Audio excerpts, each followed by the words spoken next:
When Jacob Elordi took the stage to applause, everything seemed familiar. The studio lighting was perfect, the producers off-screen were giving signals, the camera was smoothly approaching, the sound was crystal clear. The audience was happy, the host was smiling.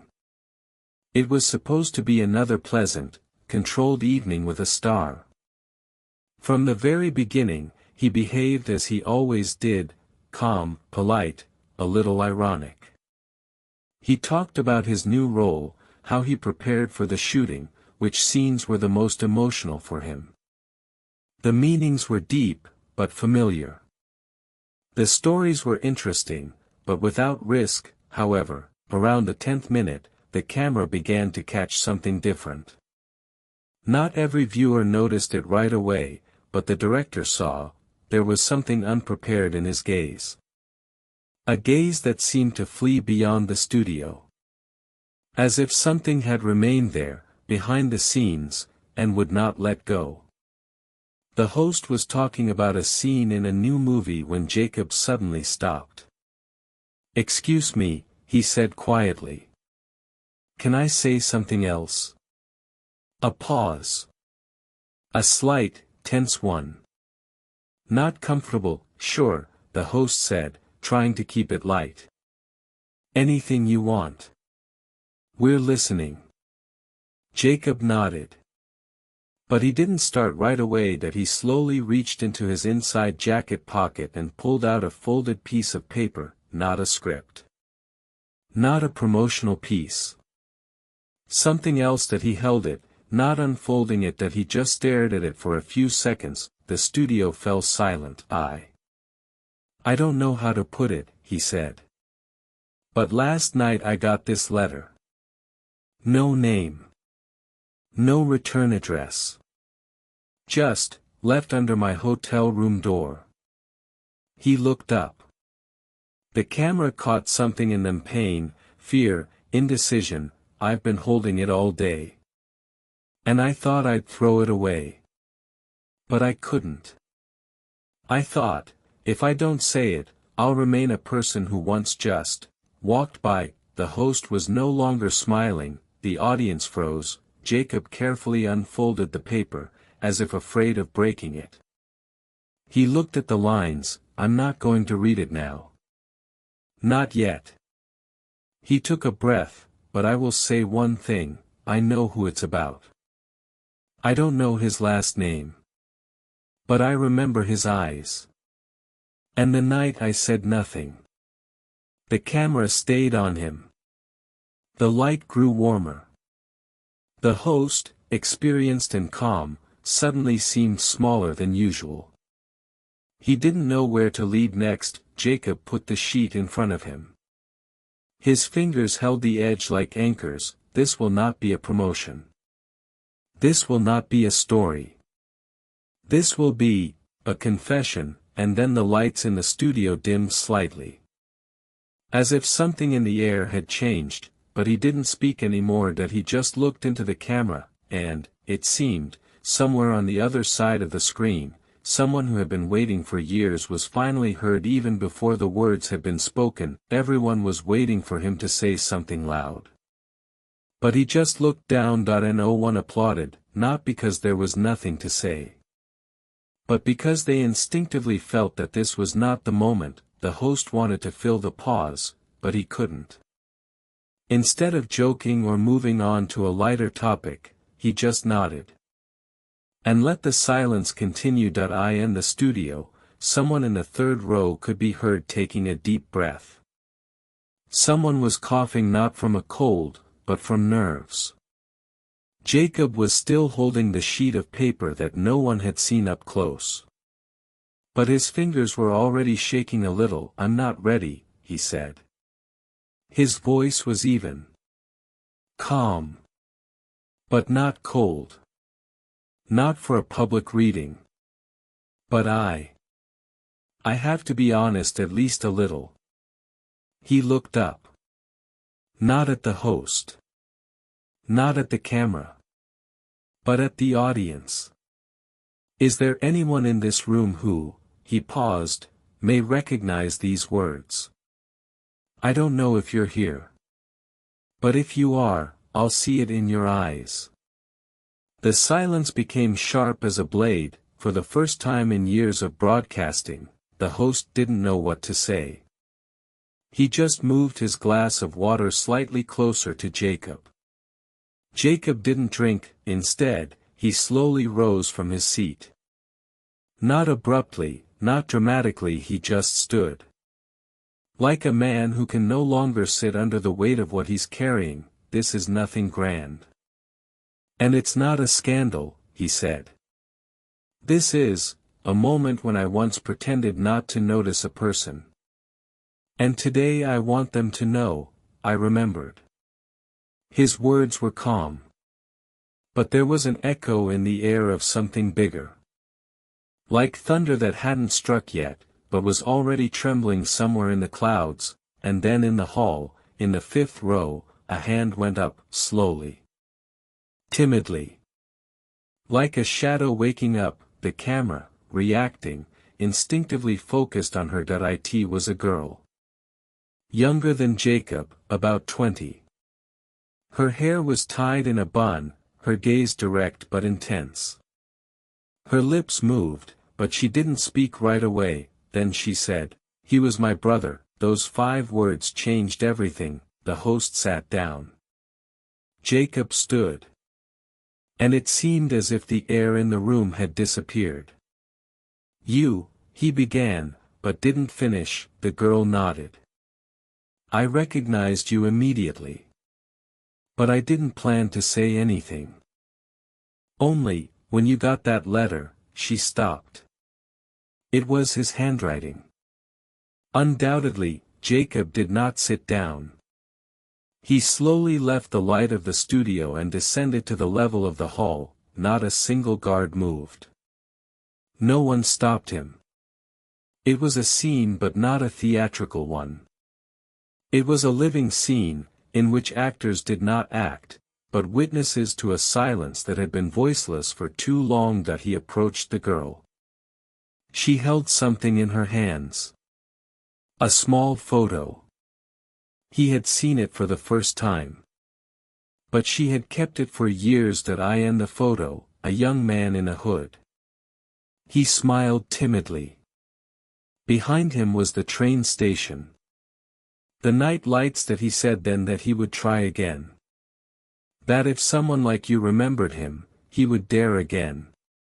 But, he did not wait. It was not an accusation. It was the truth. Jacob did not answer. He took the photo. He looked at it, and he said only one thing, "Now I will never forget." They moved off stage after the show ended, not because it was planned but because it was the only thing that made sense. Jacob didn't return to the dressing room. He stayed near the studio exit, still holding the photograph the girl Noah had given him. In it, the boy smiled as if someone had just told him a secret worth keeping. The hoodie he wore was slightly frayed at the sleeves, and wrapped around his wrist was a faded blue thread like a bracelet made in a summer camp, or hospital, or memory that never left. Noah sat across from Jacob in the corridor, her hands folded. She didn't ask questions. She wasn't crying. Her eyes held something firmer than sadness, memory. When Jacob finally spoke, his voice was hoarse not from emotion, but from holding too much in for too long. "His name?" he asked. "Leor," she said softly. The name seemed to echo inside him. Leor. He had never heard it spoken before, and yet it hit like a name he had been circling his whole life. "He wrote that letter," Jacob said. Noah nodded. "He used to write a lot. But never send." Jacob lowered his gaze. "Why me?" She gave a sad smile. "You were never his idol," she said. "You were his reflection." Jacob didn't understand. He said, "If someone like you could exist, someone who looks like him, who gets to be heard, seen, remembered, then maybe there was a world where he wasn't invisible." Jacob blinked. The moment on the station platform years ago resurfaced slowly, like an old reel finally threaded through a projector, that he remembered the boy now. It wasn't much, just a glance exchanged. A second when he had lowered his headphones and looked at the kid sitting on the bench, their eyes met, Jacob had nodded, and then walked past, not out of cruelty. Just exhaustion. Or detachment. Or the arrogance of someone who believes they are allowed to keep walking. That he remembered now that the boy had opened his mouth like he was about to say something and then closed it again, and Jacob had left him there. Sitting. Alone. He waited a year after that, Noah said. Then he stopped trying. With everything. She handed Jacob another piece of paper. Not the original letter. Something new. A journal page. Read saw him again. On screen. Not the same as I remembered, but close. He still doesn't know me. But maybe he doesn't have to. Maybe just knowing he exists is enough to carry one more day. Jacob read the words again. And again. Leor didn't need saving, Noah said. He needed recognition. That someone like him wasn't impossible. Jacob's voice was quiet now. I didn't see him. Noah looked him straight in the eye. Then see him now. That night, Jacob didn't go home. He drove, without plan, without direction. He found himself pulling into the parking lot of the same train station from all those years ago. It hadn't changed much, same concrete benches. Same flickering light above platform 3. He walked until he reached the exact spot where he had seen Leor, and sat down. The silence was overwhelming. The air tasted like a held breath. He took the photograph from his pocket. And the letter. And then something else. From around his wrist, Jacob removed a small, blue thread bracelet, a replica, one he had found in a prop drawer months ago and worn for no reason since. He laid it on the bench. Leor, he said aloud, for the first time, I'm sorry I didn't stop. I'm sorry I kept walking. I'm sorry I only remembered when it was too late. He closed his eyes, and let the silence say everything else. In the weeks that followed, Jacob made no public statement. No post. No press, but those who knew him said he had changed. He still acted. Still traveled. Still smiled, but in every new city, he made time to visit places no one photographed, hospitals, shelters, platforms, and sometimes he'd leave something behind. A photo. A thread. A name. One day, Noah received a small package, inside a copy of Leor's letter. Framed, and a note, he'll never be invisible again. The Blue Thread Project. It started without announcement. No press. No launch party. No hashtag. Just a quiet website that loaded slowly and bore a simple message: if you've ever felt unseen, unheard, or forgotten, tell us your name. You don't need to explain why. Just let us remember you. At the bottom was a button labeled, Add a Thread. No one knew it was Jacob Elordi's project at first. He didn't put his name on it. Didn't appear in a video.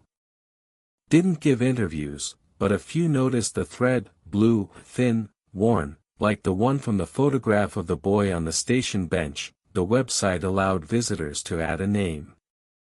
Any name. Their own, someone they loved, someone they lost.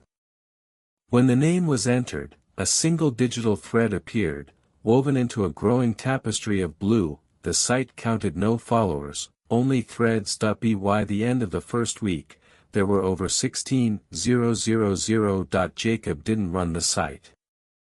He had a small team, anonymous, careful, intentional people who understood that visibility didn't mean spotlight, but he read the names. Every night, before sleep, he opened the site and scrolled for hours, just names, sometimes initials, sometimes dates, sometimes a single word like him or she mattered. And one night, somewhere between midnight and nothing, he saw it, Leor B. The boy with the blue thread. Now he's everyone's. That same week, Jacob returned to the same studio where everything had started, not for another interview that he walked in quietly. Met with the producer. Sat down on the same couch that he brought nothing with him except the same folded letter, now worn soft at the edges, and a framed photograph of Leor. The producer asked him if he wanted to do a follow-up segment that he shook his head, no cameras. I'm not here for the show. Then what? Jacob placed the photo on the table and said, I want this framed in your hallway. The producer looked confused that he continued, you air thousands of faces here every year. But this one never made it. And he's the reason I remembered why faces matter. Elsewhere, something quiet began to unfold. Teenagers, the ones who had followed Jacob not just for roles, but because he seemed real, started to share their own threads. One girl in Milwaukee posted a photo of a bracelet she'd made, blue thread. No name, caption, for someone who gave me one word when I needed it most. A boy in Melbourne posted, didn't know who Leor was. But I've been him. Thank you for remembering us.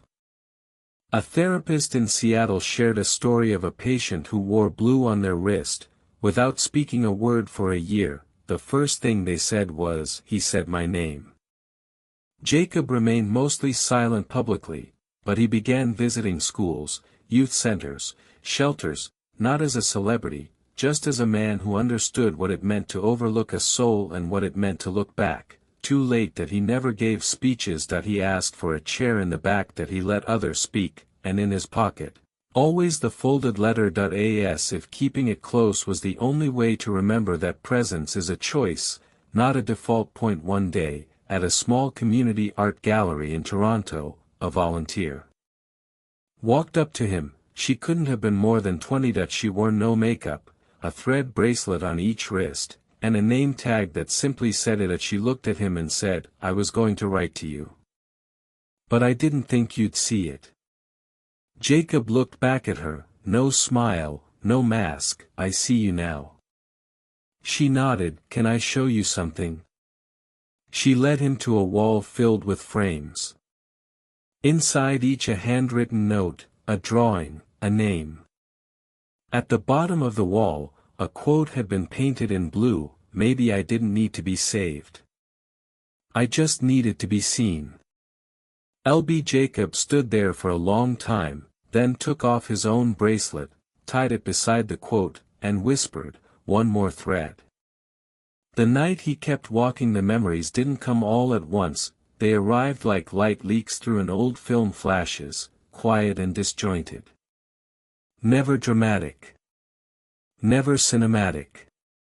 Just real. The kind of memories that hide in everyday moments and wait to be remembered differently. He had convinced himself, for years, that it was nothing. A night like any other. A long shoot. 3 hours of stop-and-go filming. A delayed driver. A rerouted train, the hoodie he wore. The weight in his backpack. The headphone cord that kept snagging. The moment he exited the station's side stairwell and saw the boy on the bench. For a while, Jacob had remembered that night as exhaustion. Now, with every piece of the story he hadn't wanted to carry, he remembered it as something else, avoidance. That he hadn't ignored the boy because he didn't care. He had ignored him because he did. He felt something when their eyes met. A recognition. A familiarity. And instead of leaning in, he looked away, because if he had stopped, he might have had to face what he'd spent years avoiding, that he knew what it felt like. To want someone to say your name just once. Not with praise. Not with pity, with presence. That he sat alone in his kitchen one night, long after the house had gone still, and played back the moment again. Leor on the bench. A blue bracelet on his wrist. Jacob had seen it. He remembered that now, but he'd told himself it was nothing. And nothing was how people disappeared. He called Noah again. They hadn't spoken since she received the framed letter. But when she answered, there was no hesitation in her voice. "You remembered something," she said. "I think I always remembered," Jacob replied. Silence. Then she asked, "Do you know why it stayed with you?" He closed his eyes. "I think, because I used to be him. And I hated that I saw myself in him." He heard her breath catch just slightly. "That's what he thought too," she said. Jacob leaned forward. "He did?" Noah spoke slowly, like she had waited to release this part. He said, "I think he saw me. And it scared him. Because he knew how close he'd come to becoming me, if things had tilted just a little." Jacob sat back. Tears didn't come fast. They arrived like a slow tide. Not loud. Just full. 2 weeks later, Jacob visited the station again, but this time, he didn't go alone. He invited Noah. She met him outside, wearing a long coat and carrying something tucked under her arm. They walked in silence. Not because they lacked words, but because there were none that would be better than what the moment was. She led him to the bench, the same one that she unfolded the item in her hands, a small brass plaque that he read the inscription, "In honor of Elordi, he was seen." They didn't bolt it in, they laid it gently on the bench. For a moment, for memory. That evening, Jacob posted something for the first time in months, just a single photo. No filter. No polished. It was the bench, the plaque visible in the corner, the caption, "I saw him." Finally. Comments poured in, but the ones that mattered weren't full of fire emojis or king or legend. They were things like, "I was someone's Leor. Thank you for naming what I never could. He's part of all of us now." A week later, Jacob returned to the studio again. This time, he didn't come for the hallway. He came for the audience. The producers had invited him to speak. A follow-up to the moment that had changed the show forever. They offered him the final word. Instead, Jacob walked on stage, stood at the front, and said, "I'm not here to speak for anyone. I'm here to say a name. That's it." He took a breath. "Leor." He paused. "And maybe that means nothing to you. But somewhere, someone was waiting for it. Just like I once was." And then he did something no one expected. He walked off stage, and took a seat in the front row, not as a guest, not as a star. As a witness. He was seen. There was no ceremony. No headlines. No glossy documentary. No last-minute press release with stylized captions. But in a small city in northern Italy, one that Jacob had visited once during a film festival, a teenager named Paolo taped a piece of blue thread to the bottom corner of his mirror. No one told him to. He hadn't posted about it. He didn't tag anyone. He'd never met Leor, but he had read the letter, the original one. The one Jacob had finally allowed to be shared, quietly, through the Blue Thread Project's site beneath a simple line, "This saved no one. But it helped someone feel less alone." Paolo read it once. Then again. Then again, and afterward, he picked up a marker, wrote his own name under it on a piece of paper, folded it twice, and placed it beneath the thread. It was the first time he'd written it without shaking. Elsewhere in New Zealand, Brazil, Poland, a shelter in Detroit, a classroom in Dublin, similar things began to appear, pieces of thread, photos of benches, single words scribbled in notebooks. "I was here. Still here. Leor." No movement was declared, but one was forming anyway, not because of Jacob, not because of the story, but because silence had finally been answered, not perfectly, not publicly, but personally. 1 year after the original broadcast, Jacob stood in the same hallway of the studio where it all began. The plaque bearing Leor's name still hung near the guest entrance. Not many people noticed it, but those who did sometimes stopped and asked who he was, and when the staff explained, they didn't tell a dramatic story, they just said, "He was someone. And now, he's still someone." That day, a small group gathered in a back studio, not for a show, but a recording. not of a film. Of voices. Jacob sat beside a mic. He wasn't acting that he was reading names one by one. That the first was Leor's, the next Paulo, then hundreds more, submitted anonymously or not. Some just initials. Some only nicknames. Jacob never commented that, he never explained that, he just read, because this wasn't about hearing him. It was about hearing them. When it ended, a sound technician asked him if he wanted to re-record any names he'd mispronounced. Jacob shook his head. No. They deserved to be heard exactly as they were sent. Afterward, he walked alone through the city, thread still tied to his wrist. A boy on a skateboard passed him by, noticed, and said, "Blue thread?" Jacob smiled. "Yeah." The boy smiled back, "I wear one too. For my cousin. He always said being invisible was harder than being lonely." Jacob nodded. "Your cousin sounds like someone worth remembering." He was.